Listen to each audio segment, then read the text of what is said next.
Mhm. All right. Well, Morris, welcome. Thank you so much for spending some time with us today to inform us about all the different things Patriotic Millionaires are doing.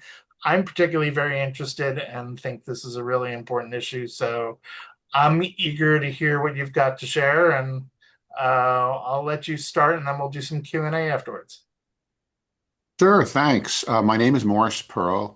Most of my career, I've worked in investment banking, mostly in residential mortgages like securities for Freddie Mac and Fannie Mae. I tried retiring in 2003. That didn't agree with me. I found out that being an academic was actually much more competitive than being a bond trader. I can be the 100th best bond trader and be very rich. I can be the 100th best professor, and there's unemployed people well above that. So since that wasn't working out, I joined BlackRock as a managing director.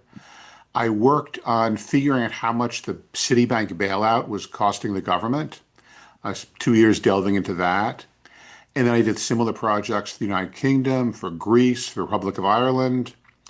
One day I was running a due diligence meeting on the top floor dining room in the executive offices of a bank in downtown Athens.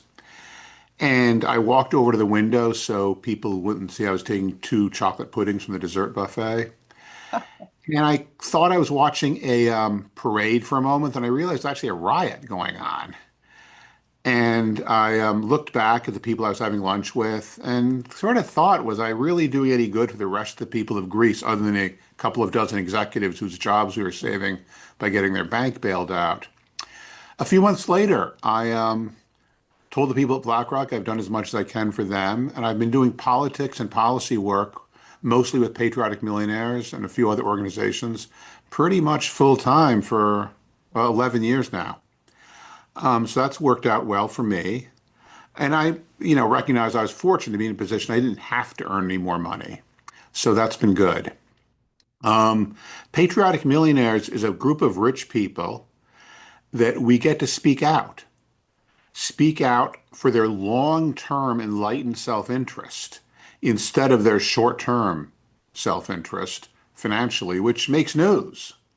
I can go on Fox News and they either introduce me as a crazy person who will entertain them for a few minutes, or as someone who has some idea that no one has ever thought of before. Like the rich people are actually better off if the government is not an oligarchy. So that's been, it's been working out pretty well. We haven't won everything, but I think we've moved the needle in some of our policies. We work in several different areas. The first and major one is taxes. Basically, we have an oligarchy because people who are already rich don't pay taxes. And the reason is very simple. You don't need an army of accountants. You don't need a lot of loopholes. If you're already rich, you don't have to have any income.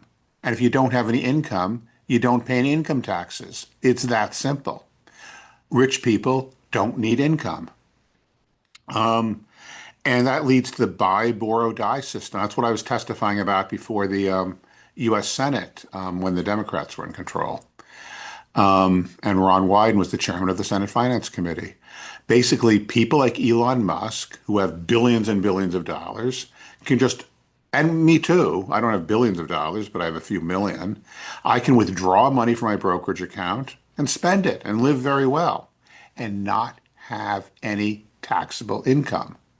As long as the stocks that I own go up faster than I'm spending money, I can do that for the rest of my life. Eventually, I'll die, presumably. My kids will sell the stocks, and they'll not pay any income tax either because of the step-up basis rules. And the brokerage firm will be paid off, and that'll be fine. And I will never have to pay much income tax at all. We've proposed a couple of different laws that we're now working on. One of them is called the Cost of Living Tax Cut Act. The basic idea is that we're proposing a threshold for cost of living, which is about $45,000 per year. And under this law, if passed and signed, would make people exempt from income taxes who make less than that amount, around $45,000 a year, and transfer that responsibility to a 3% surtax on income over a million. So people would pay $30,000 on their second $1 million of income in addition to the current taxes. And we think that will really make a big difference in people's lives by being revenue neutral, but reducing the tax burden on people so they're not taxed into poverty will really do something for those people. And so that's one of the main things we're working on. The other thing that we're proposing is we call the Equal Tax Act. That would tax income the same regardless of source. Particularly, those people who have investment income would pay the same tax rates as people who work for a living and have tax deduct from their paycheck every single week. Those are the people who are currently paying virtually all of the taxes that the United States government collects. And because of that inequality, people who are rich pay far less taxes than other people. Now, this won't address the issue of people who don't actually sell their stocks and the buy, borrow, die thing, but this will make a difference by taxing investment income, income from capital gains, at the same rates as income is taxed from people who actually work for a living.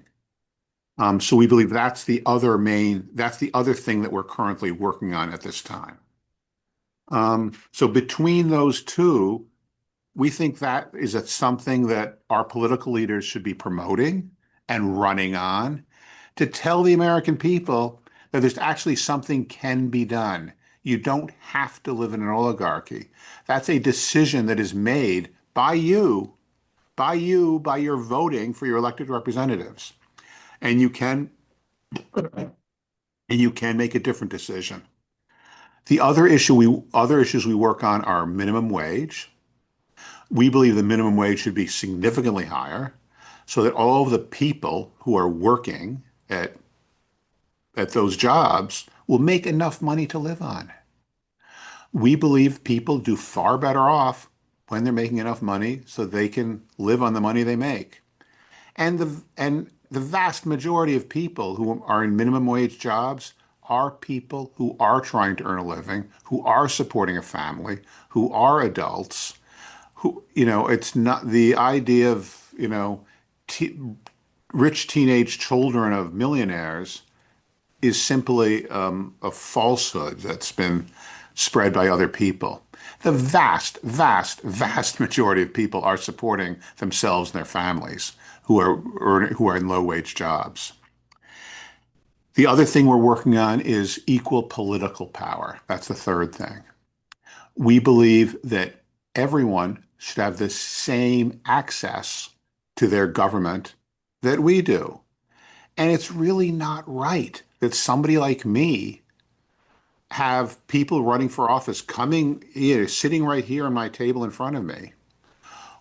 And then, I go visit them in their offices in Washington, D.C., and I'm ushered into the Capitol building to see the speaker or the minority leader, as the case may be. And I look out the window of Hakeem Jeffrey's office, and I see a row of people going all the way to the Supreme Court building, of people just standing in line, waiting to get into the building, much less to actually have a meeting with anybody.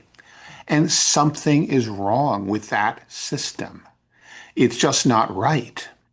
I remember I was at a cocktail party reception with a United States Senator here in New York City, just up the street right here. And this person makes his introductory remarks and says, it's a good thing I'm not a self-funder like this other candidate is. It's only at events like this I meet regular people. I thought to myself, you actually think that 1,000 miles from where you live, people paying $1,000 each to stand in line to have a 2-minute conversation with you are regular people? We need a system like what we have here in New York City, actually, for our local races, for our mayor, city council, and whatnot. Whereas instead of getting real estate developers to make multi-$1,000 donations, what people do is they have to get regular people to make $100 donations, and then they get matching funds from the City Campaign Finance Board. And that's really changed the face of City Hall. It's changed the faces in City Hall.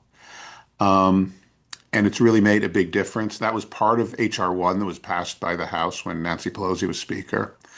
And we're suggesting something like that, and that general idea should be the law of the land for all political offices. The Patriotic Millionaires is working on those three things. The way we do that is by a couple of different activities. We have a communications team.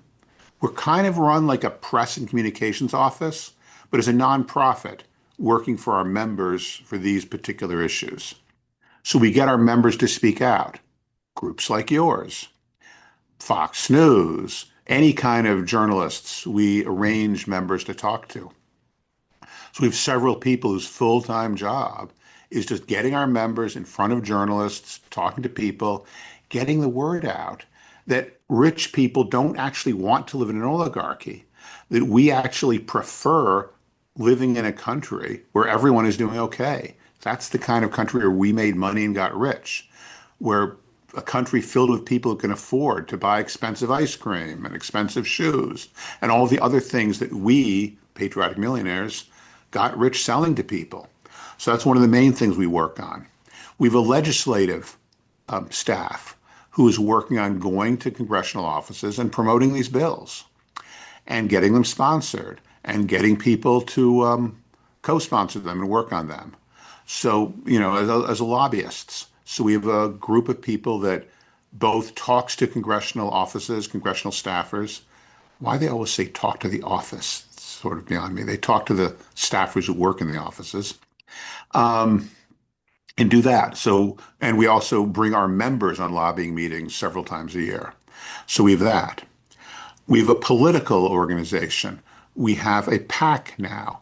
So we actually interview candidates, and those candidates who are very aligned with our views, as I outlined them for you a few minutes ago, those people we endorse. And sometimes we offer either direct financial support from our organization, our PAC, and or we promote them to our members to donate to. So that's something we do. And then we have the Great Economy Project. We have three staff people based in North Carolina. They are they have a group of people. It started out, really, we advertised free dinner with a speaker at Al's Seafood Thursday night. 50 or 100 people showed up, mostly for the food, I'll grant you, but they listened.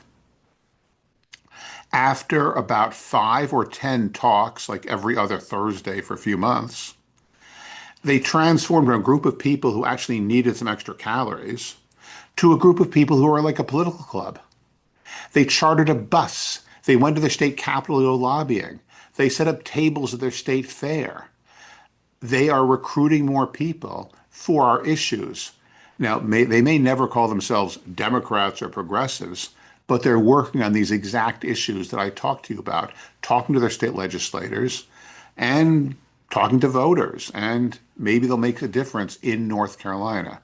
So we have a big focus there. We also have a similar group in Wisconsin, in Richland Center, Wisconsin, and and those we see as sort of like proof of concept and prototypes.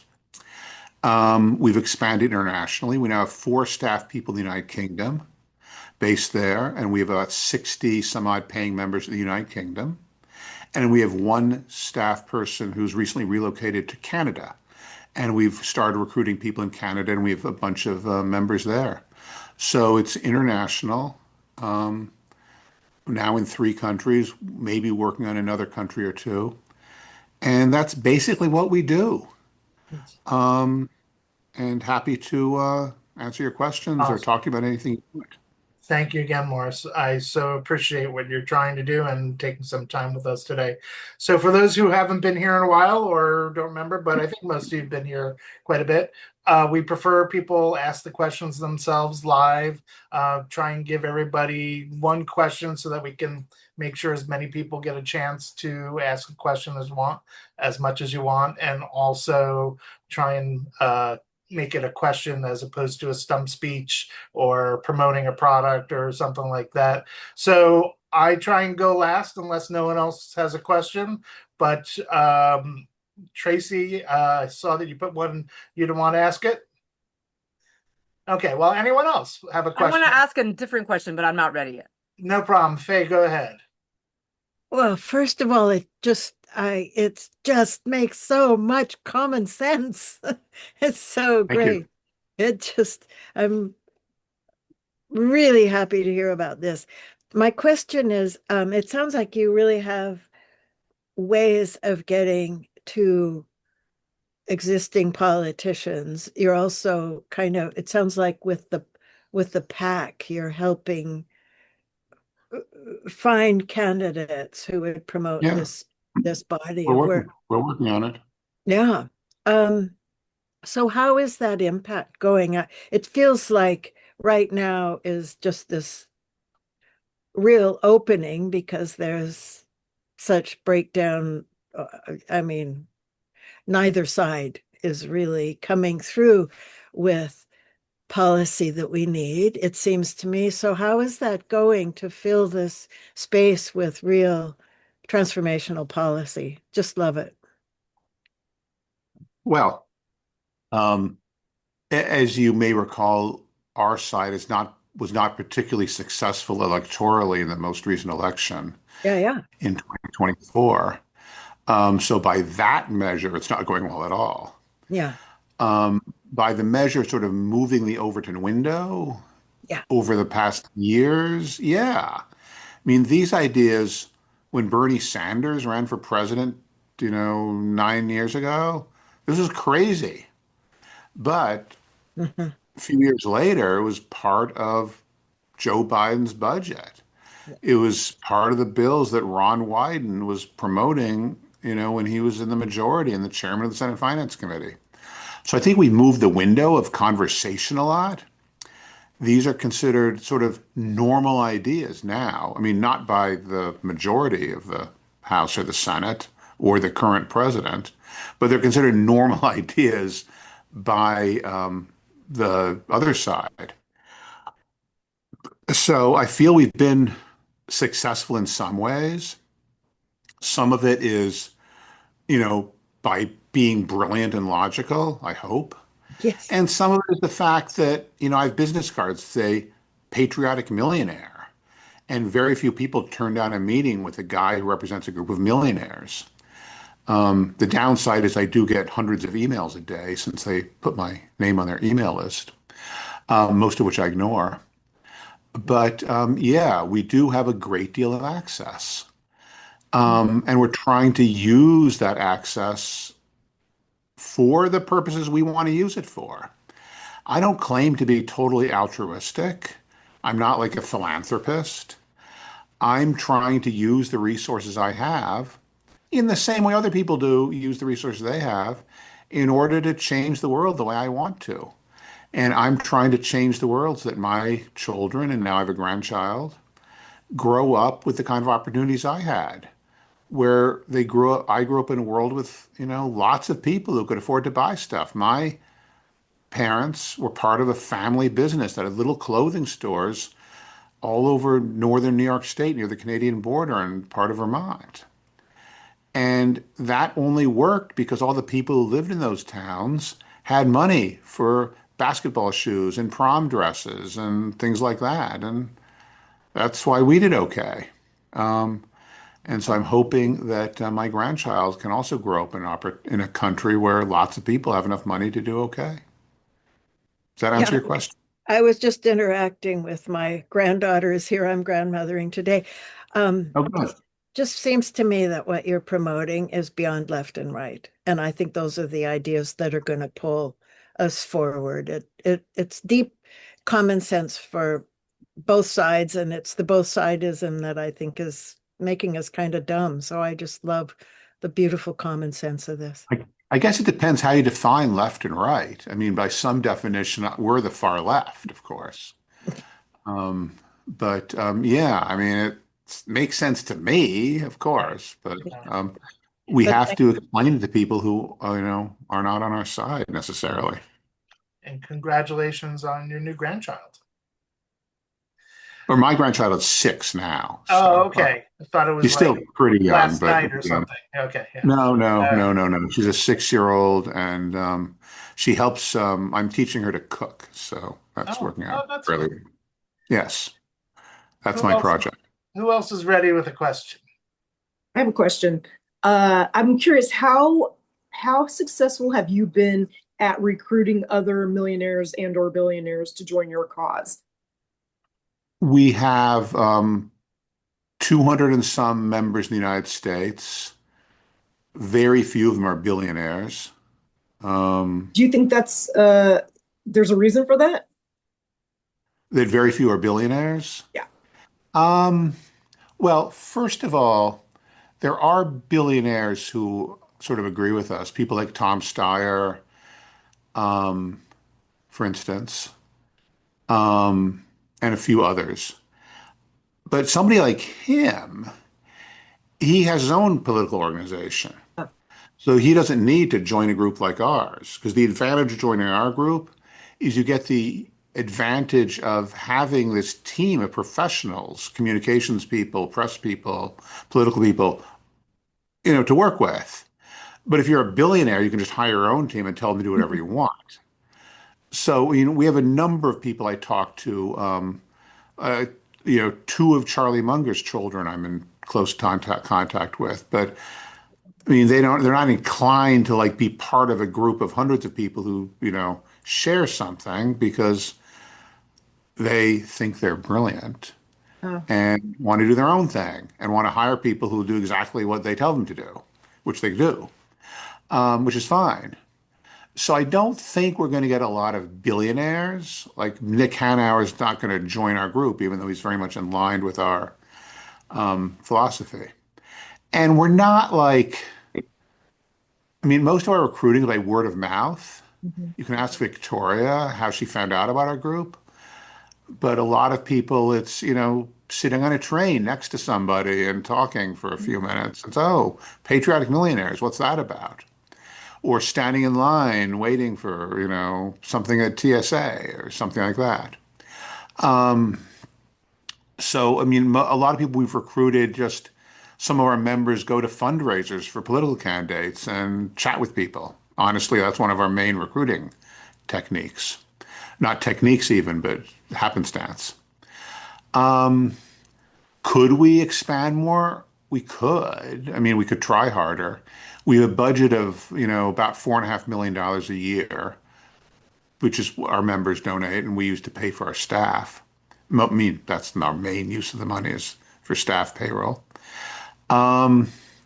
We've not been heavily pushing recruiting as our as a main goal, but maybe we should try to get more people and increase the size of the operation. Does that answer your question? Yes, thank you.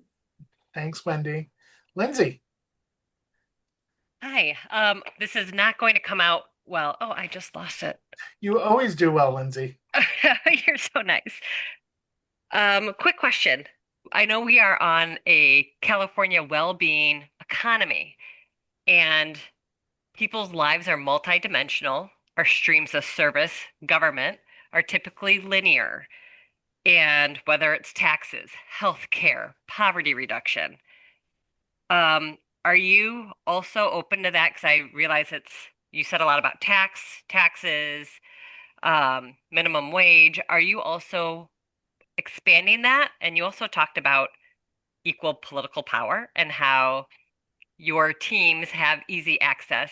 And how are you bolstering others' capacity to actually do this work with you, not just your 200 members? So anyway, just how are you galvanizing a new vision outside of just those three core tenets that you're talking about? Because the well-being economy has a lot.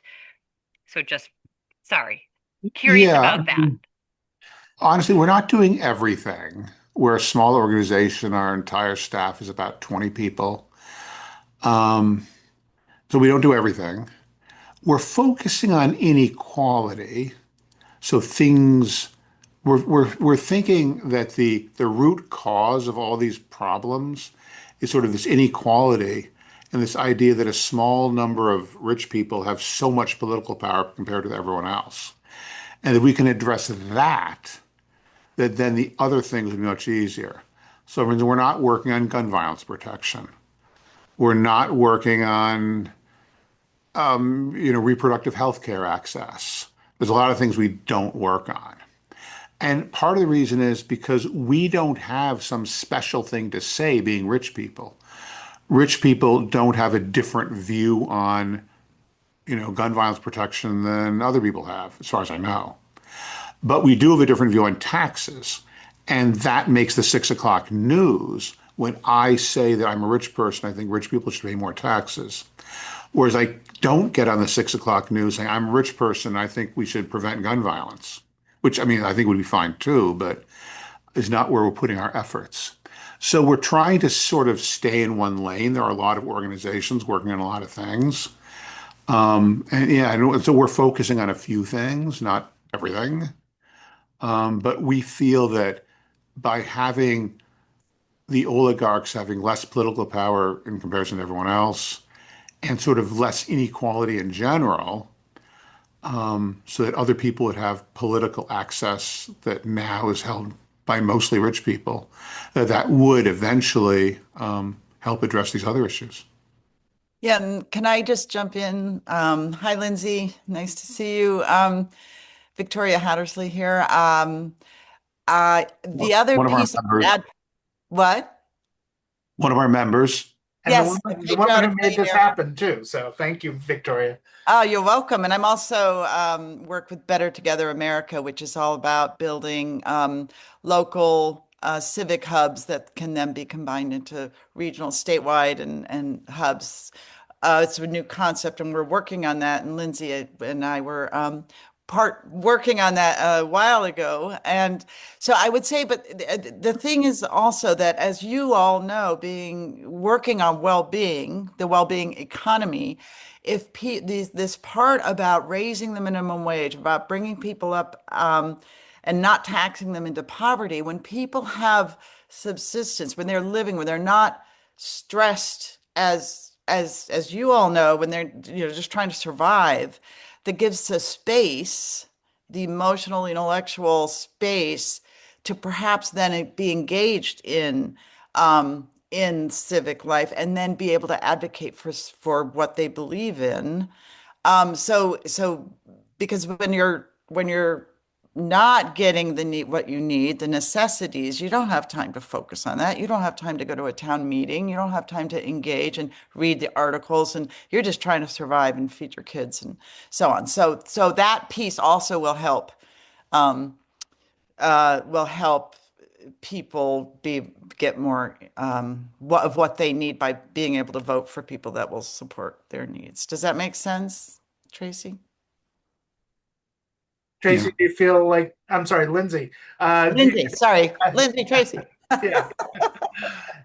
Do you feel that got you answered, or do you have a follow-up on that Nope, one? I understand where you're going, and Yeah. I'm just trying to figure out alignment. I'm a systems Yeah. thinker, so I am not linear. So super like right-brained, want to shift the system, like use the system we have to build the system we need, but we don't have that system. So how do we start Yeah. over to get to that North Star for well-being for people and planet? So And I'm I a think nerd. I'm a big nerd.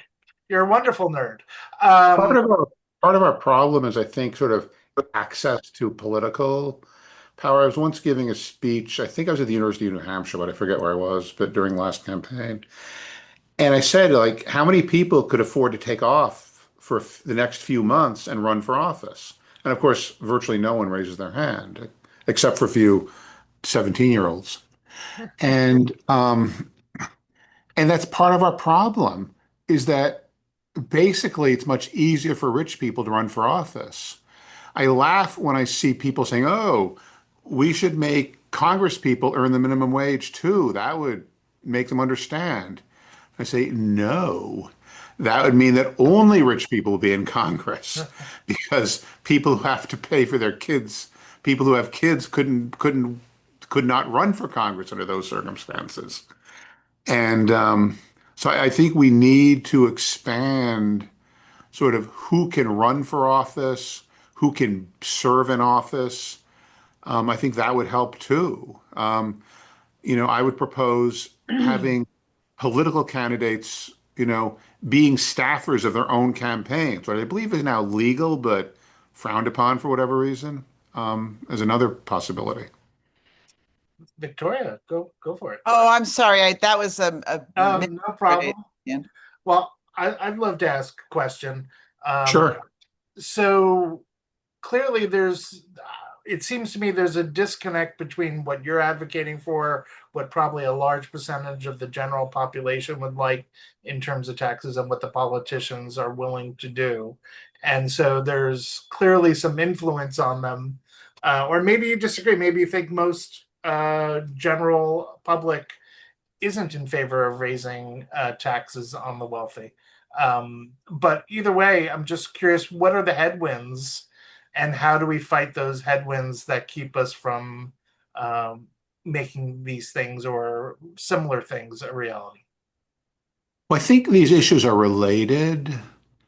And first of all, when you ask people what their priorities are, sure, most people will, if you ask them, oh, are you in favor of taxing the rich more? They'll say yes. 70 some odd percent of people. But if you ask them what is their top priority, most people's top priority is their own income. They don't care that much what Elon Musk's income is. So it's not tax the rich is not really a major priority for most people, even though it sort of very indirectly is causing part of the problem. It's because Elon Musk does not pay income taxes. He's able to accumulate vast fortune and then use that vast fortune to exercise political power and then use that political power to change the rules so that he can accumulate even vaster fortunes. And so it is related, although it's sort of a, multi steps of connections. And so the headwinds are numbers. Some people in Congress are afraid of breaking something. I'll talk to a legislator, oh, the rich people just, won't. And it's not clear what exactly. It's sort of an implication here the rich people will go on strike. So I try to explain that you can't go on strike from being a rich person. Even if I just sit in my apartment and refuse to leave, I'll still be a rich person. My money will still exist. My investments will still exist, even if I, refuse to get out of bed in the morning. If I refuse to invest in the stock market, my money will be in the bank or invest in real estate or something. It will still exist. So the wealth, even if I wanted to go on strike from being wealthy, I couldn't. I mean, I could give away all of my money, but that wouldn't solve the problem either. So there's sort of this feeling among our politicians that they kind of have to appease the rich people or else something. Not clear what the or else is, but they sort of believe there's an or else there. And there's this belief that rich people have to be appeased. I still remember one of the early episodes of The Apprentice starring the current president. When at the end of the last episode of one of the seasons, the two finalists are putting on like some kind of charity galas or something. And the two contestants are putting on some kind of charity galas and said, no, you can't do it that way. These people are rich celebrities. You have to like treat them special. And there's that belief among people that, oh, rich people are special and have to be appeased. And I think that's part of the problem. Mm. And so how do you see combating those headwinds? Just educating the senators and House members, or Either educating the existing senators and House members or having different senators and House members that sort of have a different understanding of things. A lot of the current members of Congress in both houses are sort of rich, not oligarch rich, like, Elon Musk or Mark Zuckerberg, but much richer than the typical Americans. I think we calculated at one point like 50% of them were rich enough that their salary was irrelevant to their lives. And those people, they're kind of used to living in a world where they're used to having a certain level of deference. and they feel that that's proper. That's the way rich people should be treated. If you own the car dealership, the salesmen are all nice to you, and even the customers, who are ushered into your office are like very polite and thankful for just being in the office of the owner of the dealership. To shake hands with the owner who assures them that their salesman is getting them a great car or something. Yeah. And but I think we at least have some people of a new generation of people like the Greg Casars of the world, who sort of did not grow up in that kind of environment, like Alexandria Ocasio-Cortez, from New York. We have others also, Max Frost from Florida. And we're getting more and more people who have grown up understanding how the lives of their typical constituents are not like the lives of the upper echelon in terms of financial well-being. So I think some of it's a matter of having different Congress people or of convincing the Congress people we have to think differently. Thank you. So, anyone here who hasn't asked a question yet would like to ask one? Rick? Just come Hi, on. I'm wondering, like, who is your membership? Are there young people? Is it diverse? Is it a bunch of old white people? Is it mostly men? Um, I would say the latter. I mean, I don't know all of them. There are several Yeah. hundred. Um, I would say based on our meetings, a lot more white men than most other demographic groups. A few young people, but those young people we have are like heiresses to various fortunes. Young people, people of color. In the realm of rich millionaires, there's fewer young people and people of Mhm. color than there are older white people, just based on my experience. Yeah. A fair number of our people are retired. Um, but all of our people are millionaires. So they're either people who are entrepreneurs and own businesses, people who happen to be in the right place, the right time, and early employees at Google, um, people who are heirs or heiresses and think that um, they're doing well because they are wealthy. But yeah, not I wouldn't say that we're particularly strong in racial diversity. Um, if that answers your question. Yeah. Thank you. Tracy. Hi. Hey, Morris. I don't know if you remember, we met at the screening. Oh, yes, great. Yeah, that was fun. Uh, I In am, in San Francisco, you mean? yes, at the Vogue. Yeah. Yeah, that was great. So I consider myself to be a bioregional weaver, and I'm always looking for leverage points. And I guess my question is, on a spectrum, how would you categorize as the, you know, chair of the board, the awareness or not of what I will call the collapse of modernity, for lack of a better way to frame it? But I'm talking about the fact, that we've got the climate, we've got all of it, right? And for me, it seems, small d democracy, hands in soil with neighbors, those are kind of programming that I'm excited about. So I'm curious from a weaving perspective, what the awareness level is of the org and also what the interest might be for engaging in kind of small d democracy regeneration of topsoil programming as a mechanism for expanding your aperture. Well, I mean, honestly, expanding to a sort of another area of focus, I don't think is very likely, to be perfectly honest. Mm-hmm. Um, the president of our organization, Erica Payne, she's very focused on economic inequality. And so I think, just to be blunt, I think we're going to remain focused on economic inequality pretty much. And I mean, obviously, you're welcome to talk to Erica too. I think you've been emailing with her, or at least did once. Um, so, um, I mean, we get proposals maybe not every day, but a couple times a week for other important things. Um, virtually none of which we execute, or because we can't really spread ourselves more thin. I don't think. As much as there's a thousand things I'd like to do, I'm also involved in journalism too, but that's not something Patriotic Millionaires does.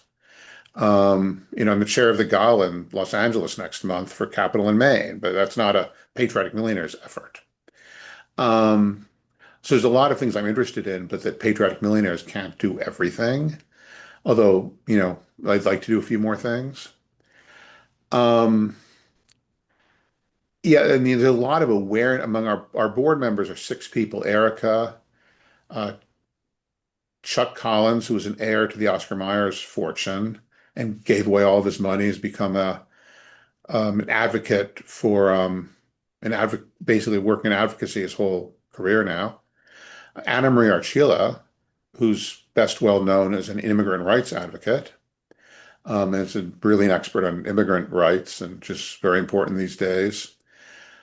Um, and we have um, Stephen Prince, who grew up in relatively modest circumstances and actually did printing and actually got a niche of manufacturing the plastic cards that small businesses give out as gift cards now. So became very wealthy doing that. And so is also lives in the South, is very aware of things that are going on. And I think we're very aware of a lot of things, but I think we recognize that this particular entity, this particular thing, the Patriotic Millionaires, sort of, works best focused on a few things and takes advantage of the one unique thing that we have. There's hundreds of advocacy organizations out there. Sure. We're kind of unique in that we have a group of rich people, but the only reason that it's unique is because we're saying things that are sort of non-intuitive for rich people to say. Whereas advocating for a lot of other things, the fact that we're a group of rich people doesn't really make us stand out. Whereas talking about taxes, it does, since we're saying we ourselves should pay more taxes. Well, sort of. So, yeah, so basically, I mean, just to be honest, I don't think, I mean, I'd be very surprised if anyone convinced Erica to sort of expand the group into, more areas. Can I just augment that, Tracy, just to let you know, there's another avenue for the Patriotic Millionaires to find out about organizations that members support. There's a quarterly newsletter where members can talk about what they're working on and offer other avenues for the members to support individually versus, and so there is a way to sort of spread that word. But yeah, Eric is very focused and staying the course because this is a long fight and it's going to take a lot of persistence and consistency in the messaging. And the one thing I would say that was expanded to the Great Economy Project, where it's focusing on a local civic hub, focusing on these issues. So trying to empower local people to advocate. So that was a slight Yes. expansion. It's along the same lines, obviously. We're probably dancing a line here, but I just want to do a plug again.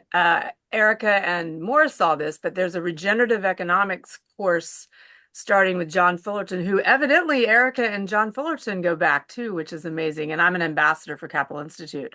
But I do think that's an interesting learning opportunity, maybe just for members if the organization is not busy. And Mr. John Fullerton offered a special group, so you could even have your own study group, so to speak. And that starts on September 5th. And then the other thing that I think provides potential in the long term is this whole notion around organizing local communities to plant pocket forests, Miyawaki forests, and what that can do with regard to restoration and regeneration of both soil and community. And again, there's a bunch of intersectionality there, I think, with regard to your initiative with taxes and all sorts of things, because once you start talking to folks, as you know, Morris, you know, people start to listen. Anyway, thank you. It was nice to see you again. And Yeah. thanks, David, for hosting. Yep. Yeah, Great.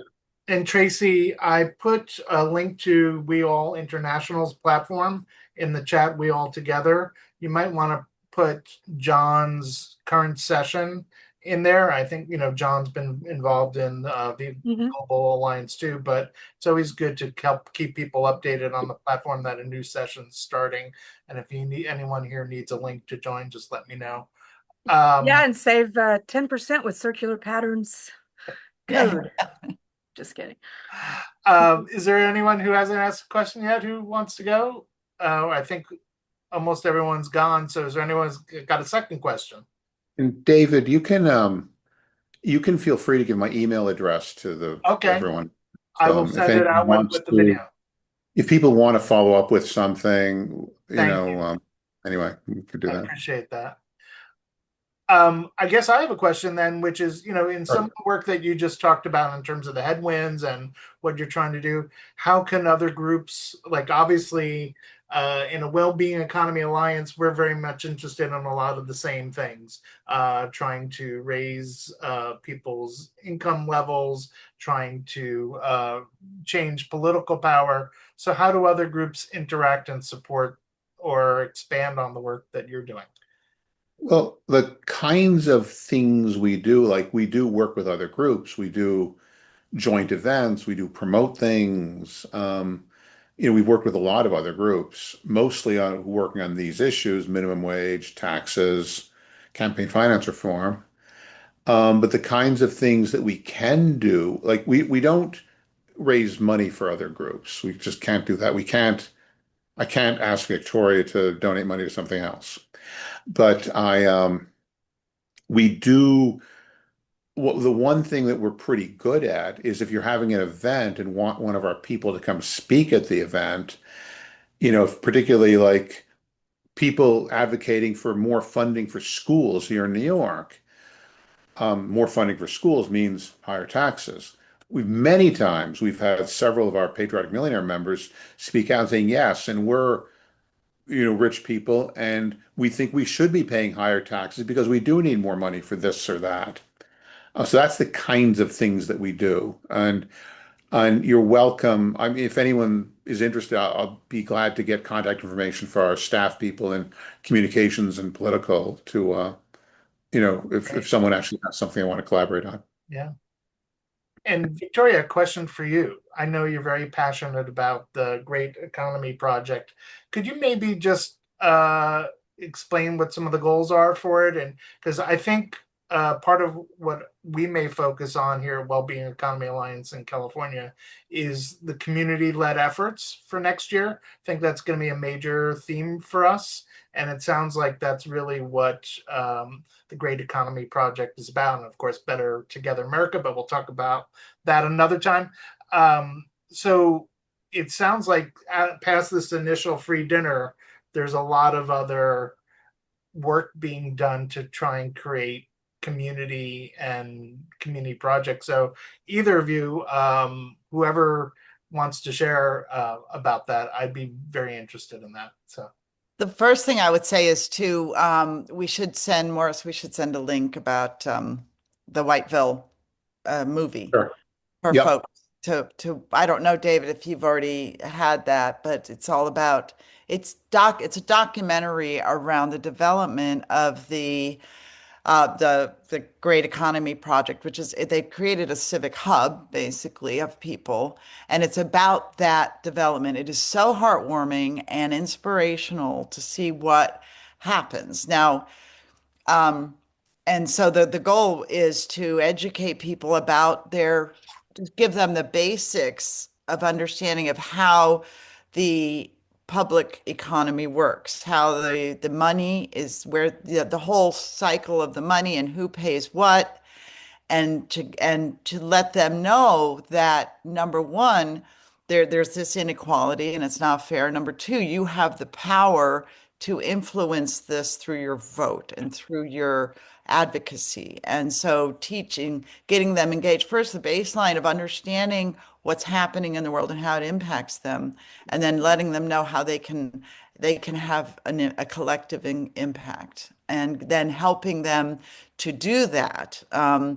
Now in Whiteville, I've been to Whiteville and I've met the people, and we actually have a space now that they can come to routinely, and they have leaders that are paid now to help keep this going. Obviously, this is a huge initial investment to make this happen. And we're looking at scaling it so that it can be replicated. But again, in Wisconsin, it's they have a slightly different um, membership, and they're focusing on, but they're focusing on the same thing. And so that's really the goal. Morris, I don't know if you want to add to that. Yeah, I put a link to the documentary that Victoria talked about in the chat message for you. So I was looking aside for a moment. Um, and I mean, the documentary will certainly tell you the story, but yeah, I mean, it's like we've got a political club going in a little town in North Carolina, about an hour's drive west of a beach resort, an hour's drive east of a military base. Um, these guys were hoping that maybe Amazon would have some kind of warehouse facility within commuting distance of their town. And that's their aspirational goal, mind you. So it's a very, let's say, financially challenged area. And just for contrast again, I remember one day we were doing a meeting on Capitol Hill, and like they chartered a bus, went to their state capital. They could not get a meeting with a staff member who worked for their state legislator. And the Patriotic Millionaires, were getting meetings with, the actual congresspeople and senators and leadership on the Democratic side. So it's just like a huge gulf between the access that some people have and the access other people have, comes to mind. But yeah, that's the goal, is sort of to get a proof of concept that by giving people a little bit of educational resources about these policies, that they can become activated to speak up and talk to their legislators or vote or do something. And yeah, thank you, Victoria. Yes, and I'm gonna have to do something to get ready for my next meeting, which is in 5 No minutes. worries. Any last thoughts you want to share before you head out? I just really appreciate what you've done, David, in opening this up, and everybody that's come and asked questions. And we just need to keep spreading the word about civic engagement. And yeah, and I hope you watch the video. It's really heartwarming. It'll make you feel Thank good. you. All right, thank you. And Morris, any last thoughts you want to share before we wrap up? And thank you, Victoria. Um, yeah, I mean, take a look at our website, patrioticmillionaires.org. Take a look at the documentary. I put a link to that in the chat for you. We can arrange a screening if you want, or if that would be helpful. Um, and yeah, I just thank you very much. I enjoyed talking to you, and feel free to be in touch if there's anything else we can do. And Well, we're thank you. clearly wishing you lots of success in getting things changed, and do believe these issues are super important. So thank you everyone for coming. And now we're going to do our traditional dance at the end. Mars, do you want to lead us in the dance this time, or should we find someone else to lead us? Oh, everybody's hopping off. Look at that. They're jumping off like crazy now. Nobody wants to dance.